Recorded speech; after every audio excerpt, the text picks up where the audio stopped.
हैदराबाद में जो पहली बार वो जो मुसलमानों और सिखों के अंदर जो यानी कि तसाबुत हुआ लड़ाई हुई है और ये वहाँ पहला वाक़या है। उससे पहले कभी ऐसी बात नहीं हुई। और जहाँ मैंने वहाँ फिर रात फ़ौरन वहाँ के जो मुस्लिम पर्सनल लॉ बोर्ड वाले हैं उनसे मैंने कांटेक्ट किया कि भी ये ऐसा क्यों हुआ। तो उन्होंने बोला कि भी कुछ लोगों ने गलतफहमी डालकर आपस में इनको लोगों को लड़वाया, लेकिन क्योंकि ये लोग जो हैं वहाँ की जो सिख समुदाय है वो पहले से ही वैसी बरादरान के साथ चल रहा है और उनके साथ बड़े अच्छे ताल्लुकात हैं आपस में। तो किसी ने ये अफवाह उड़ा दी कि भी झंडे को जला दिया है और कोई बाहर से कोई शरारती लोग आए जिन्होंने काम करके निकल गए और दूसरों का नाम लगवा कर आपस में उसकी लड़ाई हुई बहुत ज़बरदस्त। तो उसके बाद वहाँ 3 लोग यानी कि मारे भी गए हैं।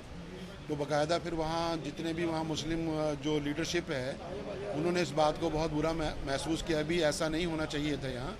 और वो तमाम इलाके के अंदर उन लोगों ने मकसद है कि बाकायदा अमन की अपील की है और आइंदा से ये कोशिश की है भी दोबारा कभी ऐसा वाक़या ना हो, क्योंकि उसके रिएक्शन से पूरे हिंदुस्तान में मकसद है कि भी मुसलमानों और सिखों के अंदर जो मोहब्बत है आपस में उसका जो है असर पड़ रहा है। तो इसलिए तो हमने अपील के लिए प्रेस कॉन्फ्रेंस की है कि भी किसी की हवाओं के अंदर ना आए और वहाँ जो है अब पूरे हालात कंट्रोल के अंदर हैं और आइंदा से पूरी कोशिश की जाएगी भी ऐसी कोई बात दोबारा वहाँ ना हो। जी जी जी हाँ, उसकी वही वजह है, मैंने आपको बताया ना कि कुछ शरारती लोग जो हैं और जो लोग ये काम करके वहाँ से निकल गए हैं ये उन्हीं का नतीजा है। कि जैसे अभी आपने देखा होगा मेरठ के अंदर भी हुआ। मैं उस वक्त भी मैंने मेरठ के मुफ्ती साहब से बात की थी तो उन्होंने बताया कि छोटी सी बात के ऊपर ये बात को बढ़ा दिया गया आपस के अंदर। तो ये मकसद है कि भी नतीजे कल को आने वाले हैं। तो इसलिए देश के हालात को ख़राब करने के लिए बहुत सी को जो है फ़िरका परस्त ताकतें या दूसरी ताकतें जो लगी हुई हैं वो चाहती हैं कि भी देश का अमन ख़राब हो जाए। तो इंशाल्लाह ताला हिंदुस्तान के अंदर जो हिंदुस्तान की आवाम है इंशाल्लाह उनकी जो साजिश है उनको नाकाम करेगी इंशाल्लाह ताला।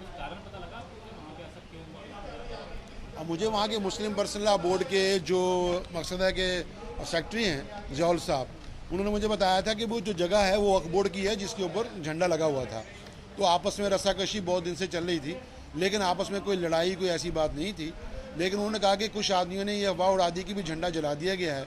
उसके बाद वो एक दूसरे के मकानों पे हमले भी हुए, लड़ाई बहुत ज़्यादा बढ़ गई, पुलिस आई, फायरिंग हो गई जिसमें 3 लोग मारे भी गए हैं। तो उन्होंने बताया कि भी आज तक कभी भी वहाँ उस बस्ती में ऐसी कभी बात नहीं हुई और ये पता नहीं क्यों कैसे हुई और कौन लोगों ने ये शरारत करके बाहर निकल गए, इसके बारे में कहने हम वो लोग तहकीक कर रहे हैं और जो भी मुजरिम है उनको पकड़ेंगे और उनको सजा देंगे।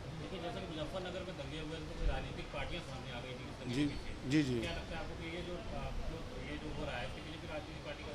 नहीं, बिल्कुल हो सकता है किसी भी राजनीतिक पार्टी के जिनको फ़ायदा हासिल करना है वो लोग लगे हुए हैं। और हमारे मुल्क में तो ये रवाज बना लिया है राजनीतिक पार्टियों ने कि भी मुसलमान हिंदुओं को इस्तेमाल करो, लड़वाओ और आपस के अंदर वोट हासिल करो।